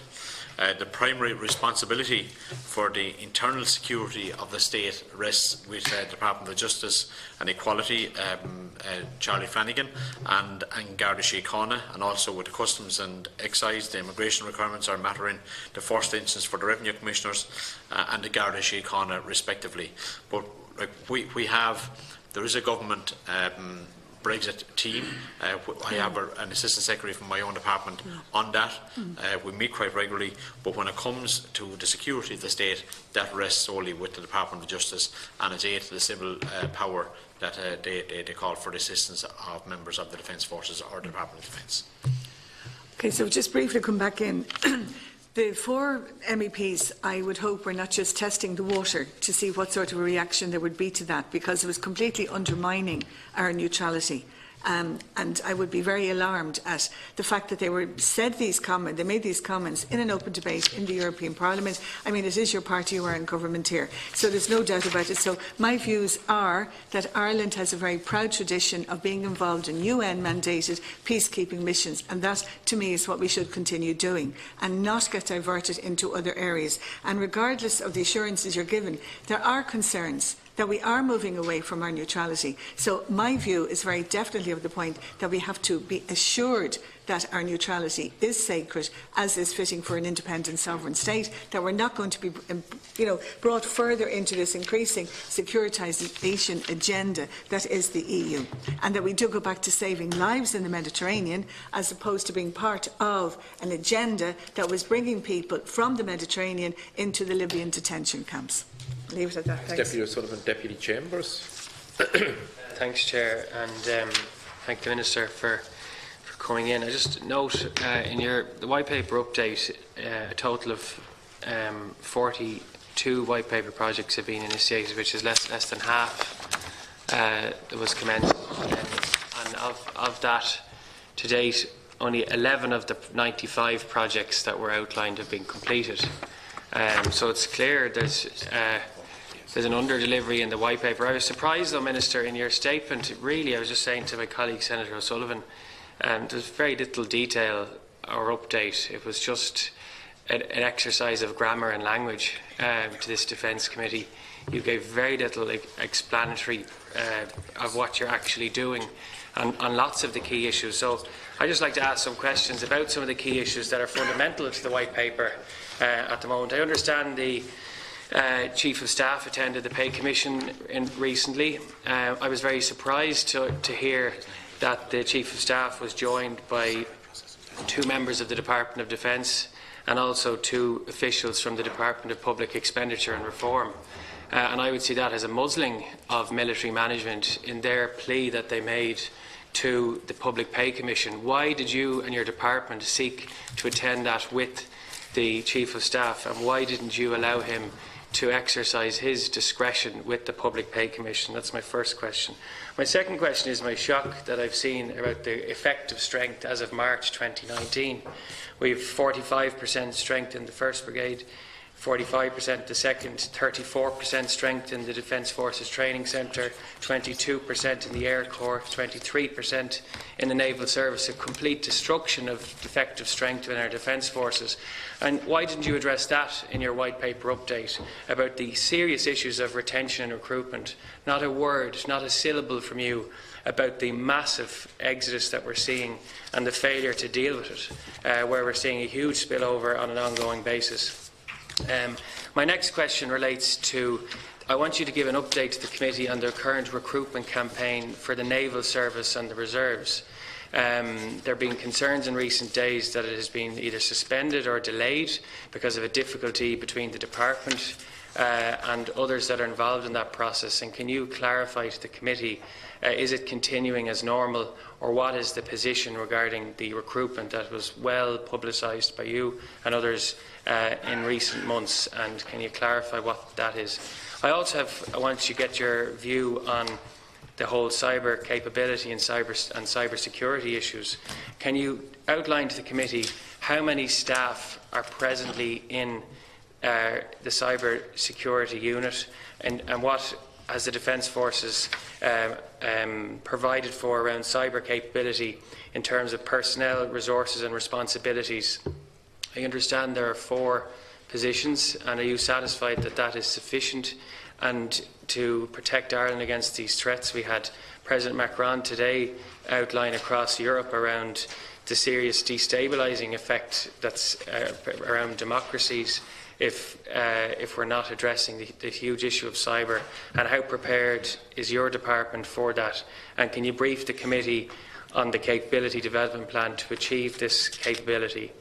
Can the Minister update the committee on the EU Partnership for Peace in-depth evaluation of Ireland's military capability that's currently ongoing? And will you commit, in the interests of transparency, to publish its contents on its conclusion? Can the Minister update the committee on where his department are with the implementation of the 2 PESCO projects that they've signed up to? And I'd also like to know something that perhaps isn't mentioned in the white paper, but it should be. If we look at the departmental change that occurred, for example, in the Department of Finance during the recession, what occurred across a number of departments, what is your department doing to ensure that we have appropriate academic qualifications of degree, master's or PhD in international relations and security and defence in your own Department of Defence? That's something that's been mirrored across some other departments. And just to provide clarity on how many are qualified in those areas of specialty. In relation to the reserve, what are your plans to bring forward any legislation to allow the reserve to provide time in terms of training, as is the norm in other countries? And I'd also like to know, Brexit was mentioned by a previous deputy. Just regarding Brexit, have you discussed, what have your bilateral discussions been with the United Kingdom regarding a hard Brexit? And has there been any contingency planning? And obviously Ireland has an informal agreement around the whole around air defence cover that you need to clarify right now, and whether what discussions your department have had relating to those matters. And I think that's enough questions for now. Thanks, Deputy Chambers. Minister. Deputy, every detail that you look for in your original questions in this document here. I'm not sure if you've read this document, but it's absolutely cover to cover, and you want to know on it. You give us an update. I'm not. Well, it's like, you know. I don't. That's why I'm looking for your views today. Like, yes, I came here today looking for the views of the committee on white paper, like pay, the strength, everything like that. Like the pay has nothing to do with white paper. So, like, I'm just looking for the people's view, and I genuinely say that. I think it would be totally remiss of me if I didn't come to the committee asking you, reviewing the white paper.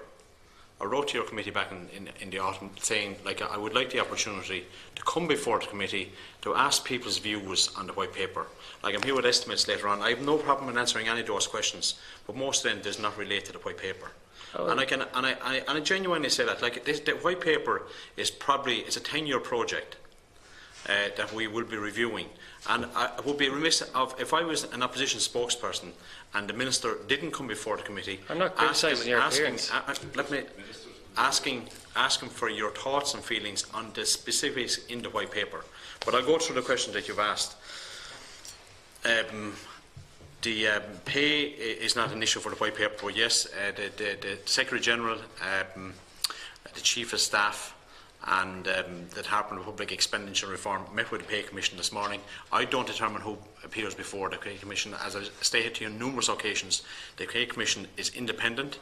I don't say send this one in or do not send that one in. That's nothing to do with me. That is the Pay Commission. Nor is it anything to do with Pascal Donoghue, by the way.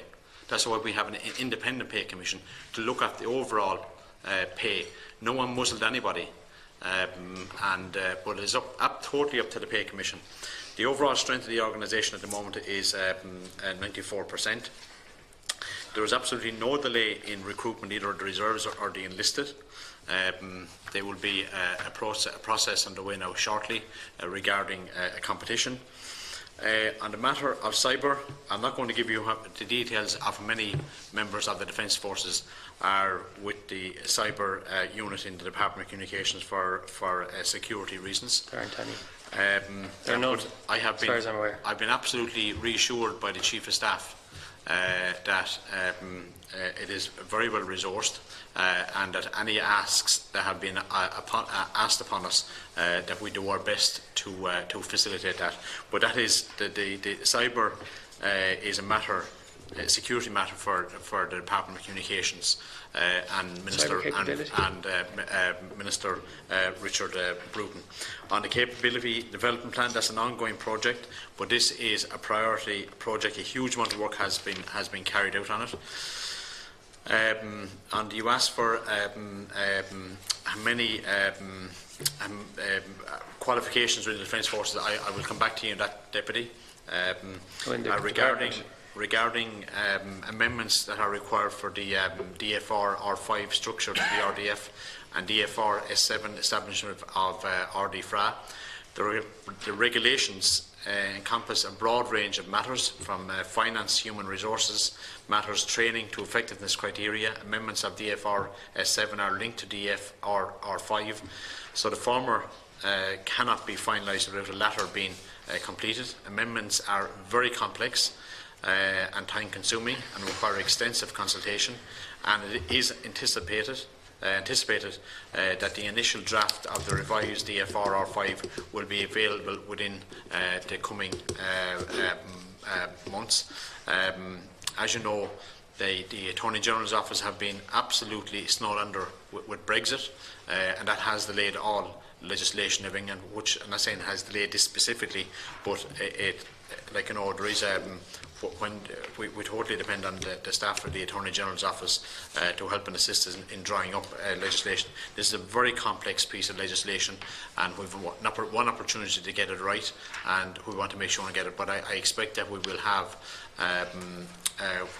the revised EFRs R5s available within the coming months. Sorry, Chair. There's just a couple of questions not answered. I asked about the MOU, sorry, Brexit and Brexit. Yeah. As I've stated, like any consultation I've had with my ministerial colleagues in the UK is around a memorandum of understanding that has no impact on Brexit whatsoever, or Brexit has no impact on that whatsoever. That was signed back in 2015. And it is working extremely well. There's a huge amount of communication between my department and the British military department, and also our Defence Forces and the Armed Forces in the UK. But absolutely, there is absolutely the MOU that was signed between their Minister Michael Fallon and our former Minister Simon Coveney at the time. The MOU will stand. There is absolutely, Brexit has no impact on that whatsoever. Just the last question I asked, Chair, was I asked about to update the EU Partnership for Peace in-depth evaluation of Ireland's military capability that's ongoing, and will you publish it? I'll come back to you on that, Deputy. Thanks, Okay. Deputy Angus O'Snoddig. Well, Margaret, Minister, I know when the White Paper was published, and since then I've engaged through parliamentary questions on a number of occasions. I found it very strange, the White Paper, in the way that it was laid out. There's no harm in it. If you read through it, and you'll find what the tasks are, what the targets just about. You mentioned 95. Originally it was 88, we were told, it was 95. But there's no list within the White Paper itself. So sometimes it's very difficult to judge. And so most other documents of that scale has it laid out at the end. This is the target, this is the purpose, and this is the time frame in which we hope to achieve them. And I know you've supplied some of that material to me since, but just it makes it difficult for people when they're looking in to gauge whether yourself or the department or the military authorities are being successful in achieving what has been set out. Some of them are quite obvious that we're not achieving. The retention of soldiers, that's a chapter within it. The recruitment is being achieved. We've seen people being recruited, and we've seen cadets being sworn in recently, and I congratulate those who are. But just it is that dilemma that we have discussed here in the committee of recruitment and retention, and the problems that creates for the military authorities when trying to plan for the future. Because if you have the cohort of older soldiers, more experienced soldiers leaving, and you have newer recruits, it makes it difficult to plan major events. It makes it difficult to plan overseas operations, fishery protection operations, or whatever the skills that are then missing. So we've seen in recent years air ambulance not being able to provide the full cover that is expected of the Defence Force. It's expected by the public. It isn't. It's conditional if they're available. But the public has a view of the Defence Force, or at least had, that they are available as an aid to the civil power. The military authorities can only do that if they have the personnel and the equipment required.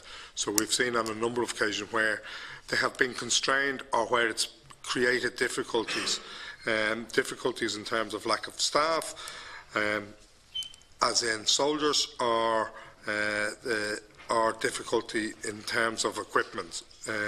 One of the issues that I have in relation to the roles of the Defence Forces, I think there should be greater concentration on preparing the Defence Forces for more operations abroad in terms of disaster relief, helping in terms of infrastructural works, which they have shown in Ireland on occasion that they can do. So if a bridge goes down, that they have been quite good. But the change to a two-brigade system meant the loss of one of the engineering units, and also the lack of equipment in terms of our own disaster relief or humanitarian relief in situations like that.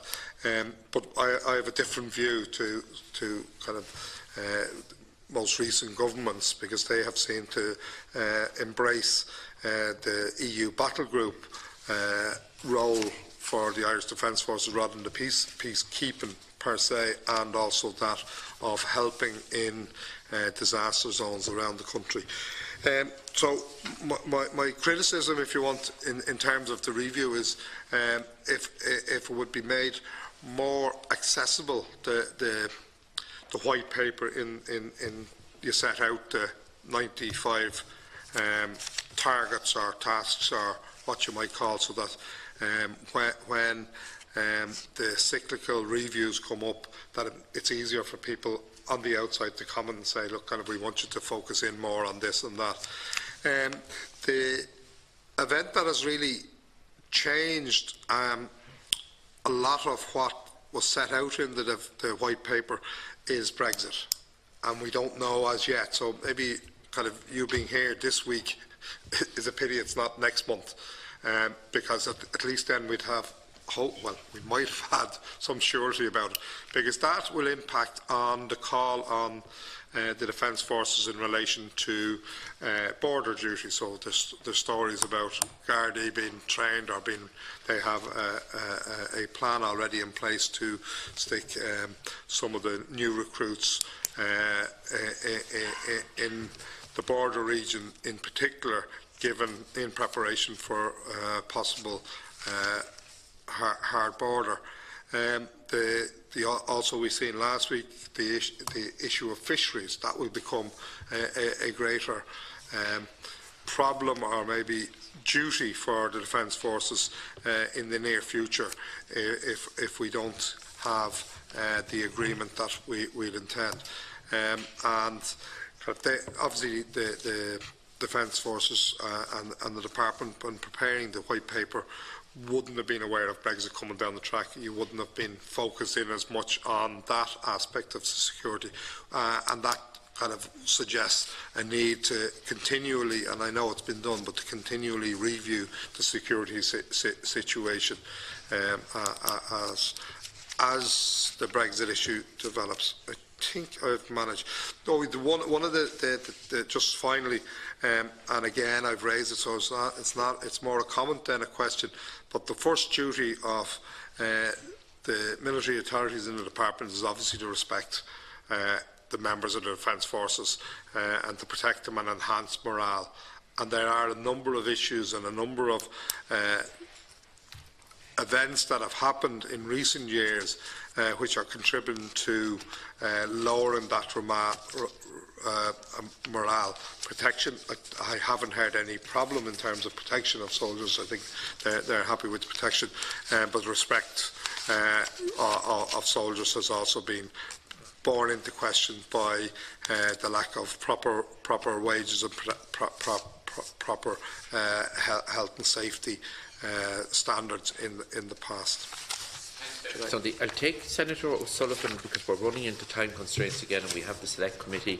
Senator O'Sullivan, then I'll go back to the Minister. I'll keep it very tight, Cathaoirleach, and I welcome the Minister and his officials, and I think it's good that the Minister did want to engage with us. Now, having said that, maybe I was ill-prepared for the meeting, or my expectations were different, but I have to say I'm disappointed overall and underwhelmed by what the Minister has to say to us, because whereas, okay, you say you haven't come bearing anything, you want to listen to our views, but at the same time, you know, white papers and green papers, to anyone looking in from outside, you know, it's like dancing on the head of a pin. People want to know where's the beef here, and people will always want to know, Minister, where's your vision in relation to the Defence Forces? And, you know, we can't just be treating white papers and green papers like some kind of an ongoing circular bureaucracy. People want to know where's the beef in all of this. I just want to say a couple of brief things. Here, look, the Irish Army, I believe, is Defence Forces are highly respected, held in high regard by the public, and rightly so. And as Deputy O'Sullivan has said, their working as peacekeepers in the UN is exemplary, and something we are all very proud of here. We're also proud of the profile that the Army has in many of our state functions. Particularly, I welcome their activities in schools in the context of the 1916 centenary. It's also lovely to see the Army band out in the communities, and when there's crisis of weather and climate and so on, the Army play their role, and that's appreciated also. They're the upsides, as I can see, but there's some serious downsides, which, okay, the Minister said the white paper isn't the place to talk about army pay or all the resignations and buyouts from the army. Maybe there's another day for that. But Minister, my first question to you is, are you as Minister concerned about morale in the Defence Forces in Ireland right now? Because every army, the morale of that force, be it the Gardaí or the Army or the Navy or whatever, is vitally important. And it's important for us as committee members to know, Minister, if you are happy with the state of morale in our Defence Forces right now. Could you also, insofar as the White Paper deals with it, give us an update as where we are with army property? There has been lots of speculation that some of our big barracks like Cahillbrew and so on are going to be used for housing. I'm not saying that's good or bad. I'd just like to know what's the future of army property in rural towns like my own of Listowel, where we used to have slough halls and FCA property. What's the future for that type of property as you see it? Also, have you any plans to inject new life into the reserve army? I mentioned recently in the Shannon to you, Minister, that I thought the FCA was an exemplary force, gave a lot of young people in Ireland training in life skills, sense of patriotism, something useful. I'd like to see more of it. The army as such has very low profile in the country. Now that's not necessarily a bad thing. I'm not looking for militarisation. But the army has a very dull, small profile, especially outside of the city. And I think that's something that you could look at by reviving maybe and putting some more funding into voluntary reserve forces such as the FCA used to be. And I've just one final question, Cathaoirleach, and it's a sensitive one. The Army has done very well so far in the centenary of commemorations. We have halfway through the War of Independence. Very shortly we'll be moving into commemorating the Civil War activities, and whereas there were no angels on either side of that terrible sad divide, and Republicans no more than anybody else committed atrocities, nonetheless some major atrocities were committed by the state, the Army of the Free State, in the name of the people. And some statements were made by the Defence Minister of the time in the Dáil, which I think need to be corrected. Have you, as Minister, taken an advanced view on how this will be handled? Naturally, it can't be. It's a very sensitive area. Nobody is looking for any sort of triumph in this regard, and me particularly not. But I think it would be as well that you would have a plan to deal with these issues as they will undoubtedly arise. Minister. Talk to Deputy O'Sullivan first. There's 88 projects in the white paper, but there's a number of projects have sub-projects, if you understand. So I include, rather than trying to hide the figure of 88, I said 95. Okay, so that explains that. I hope.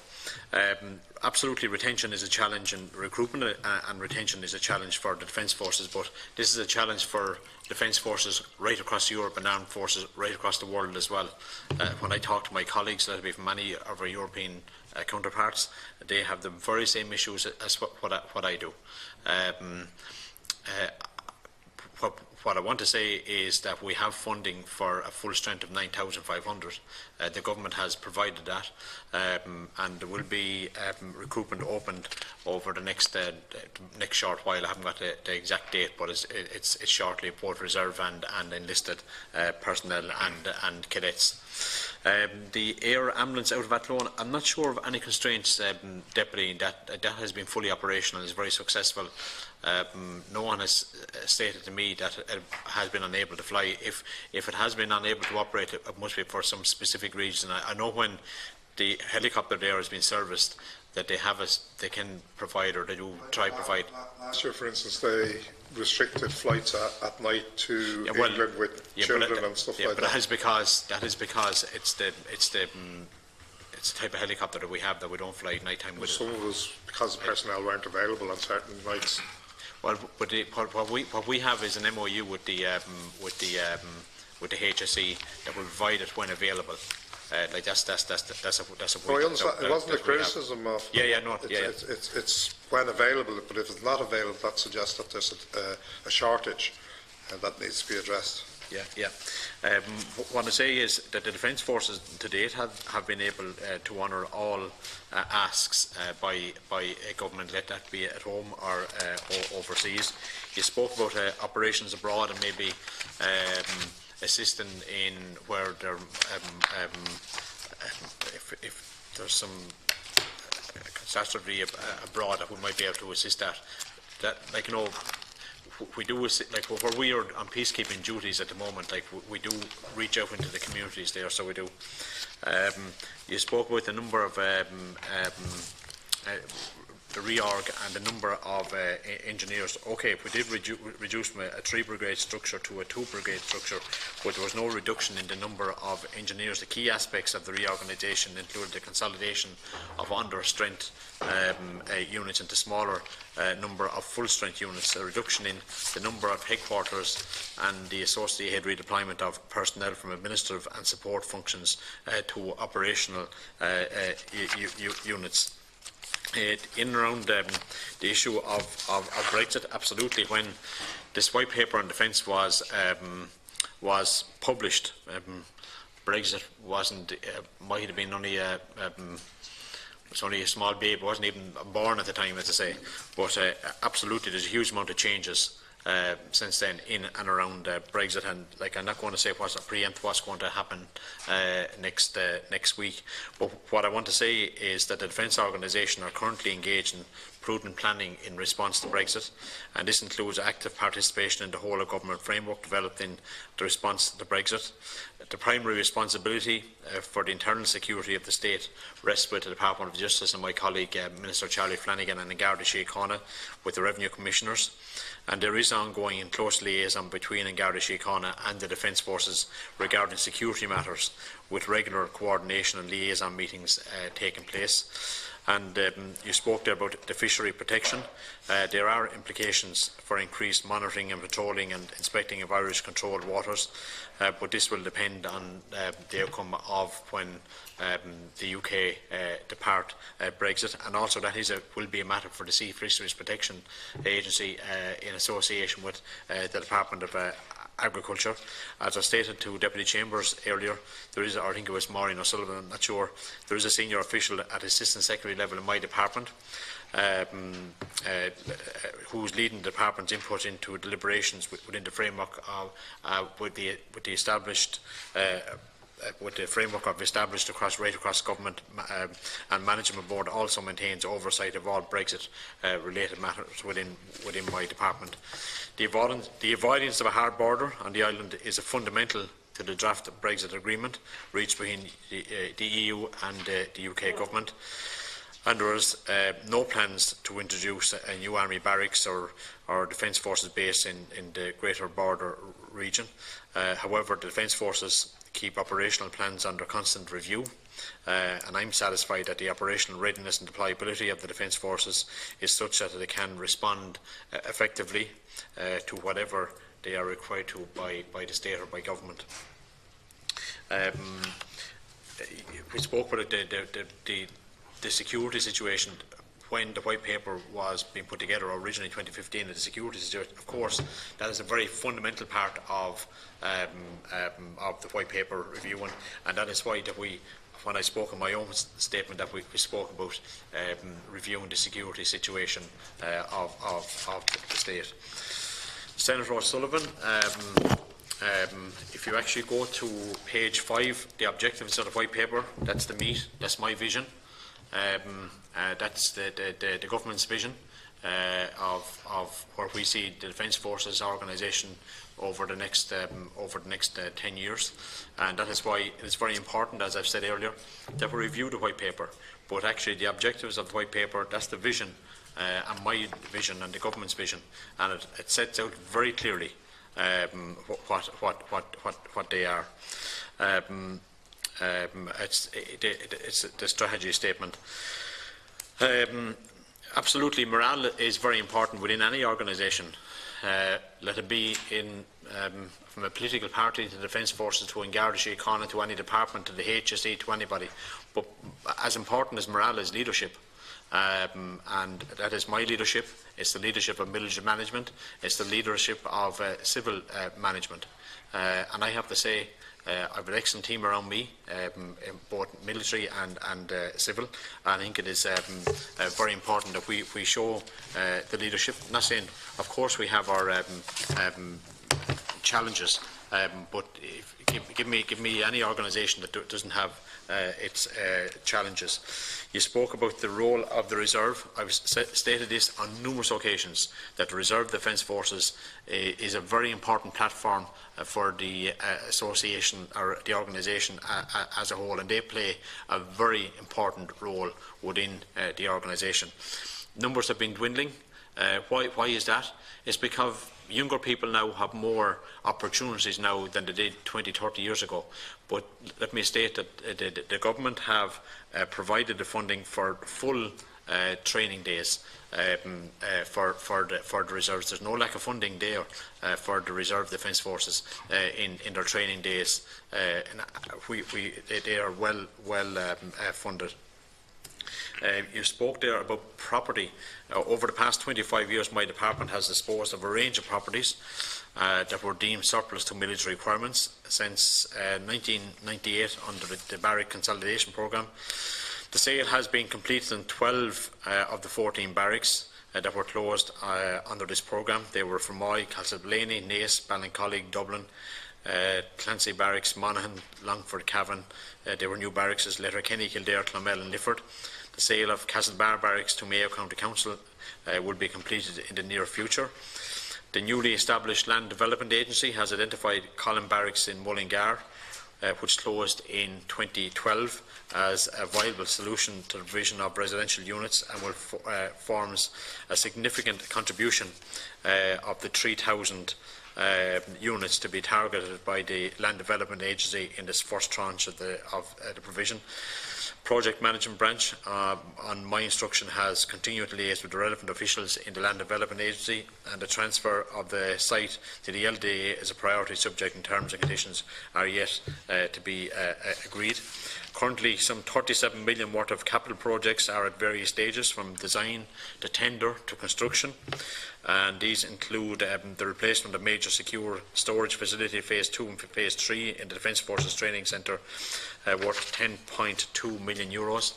The construction of new gymnasiums in Sarsfields Barrack in Limerick and Stevens Barracks in Kilkenny, worth €6 million. Locker block refurbishment in Cathal Barracks, Dublin, €3.8 million. The upgrade and refurbishment works at the cookhouse and dining hall in Costume Barracks at Lone, €4.1 million. That's under construction at the moment. The upgrade of accommodation blocks in Pearse Barracks in the Curragh, worth €3.1 million. Upgrade and refurbishment works in the Apprentice Hostel in Casement Airdrum, Baldonnel, worth €3.3 million. The upgrade of the oil wharf and installation of fire protection and detention and firefighting system in the naval base in Hallbolen, €2.4 million. And the upgrade of 1 and 2 blocks accommodation facilities in Cathal Barracks, €2.4 million. And the upgrade of 7 block accommodation facilities in Connolly Barracks at the Defence Forces Training Centre, €2.1 million. As I've stated, the White Paper project is also underway to put in place a 5-year plan for the programme. The list of works identified as part of the project will be priorities for delivery based on military needs, and will be updated on an annual basis to form the basis of the selection of capital projects under the programme into the near future. And new start projects that we commence in 2020 will be informed by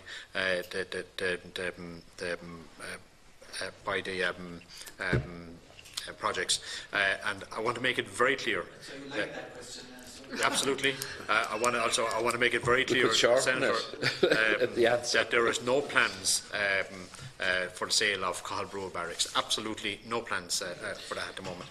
And just on the decade of commemorations, that is the responsibility of Minister Josepha Madigan.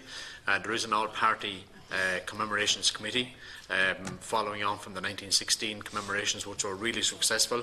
Absolutely, this is, we have to be very careful with the decade of commemorations coming forward, and I believe that with an all-party committee that has worked from the 1916 commemorations, and there is no reason why you shouldn't work for the decade of commemorations. Thanks, Minister. I see we have a vote in the Dáil. Could I just say, Minister, just one quick comment? Oftentimes, I think government departments, statutory agencies have a habit of having the usual consultees in regard to the development of green papers or white papers. I think there's a situation in this country where we don't respect enough corporate knowledge. People who have left the department, people who have left the Defence Force, people who served overseas. I'd love to see those people get the opportunity to contribute as well. It's the thing we're very bad at in this country, is recognising corporate knowledge and the importance of it. I think that Deputy Snoddy would have referred to that as well. We have an estimates meeting, a select committee meeting immediately. Was it one quick comment, Deputy? It wasn't addressed. The point I was making about the 95 or 88 is when you read the white paper, they don't jump out at you immediately. You have to read the whole document, which is fine. But for the general public looking on, and for them to try and gauge whether we're being successful, whether we're achieving them, it would be a useful exercise if they were available with it or as an appendix or something in the future. Thanks, Deputy Snoddy. Could I just say, on very that, quick, you Minister. have a point, and maybe we might be able to do that, but just to address your point, Chairman, my Assistant Secretary to my left has worked on the white paper since 2000, so he has almost 20 years of corporate knowledge on white paper, so he's very well versed on... I'm not suggesting that, but often, but we should ensure that good knowledge that's around, it's often written out of the script in all respects, not just your own department. Could I thank you, Minister, and the members for your engagement here this afternoon. This joint committee meeting now stands adjourned until Thursday, the 4th of April, when we will be meeting with the former Tánaiste Chairman Gilmore in relation to conflict resolution and the Columbia peace process. I could remind members that the Select Committee will meet immediately following the vote in the Dáil.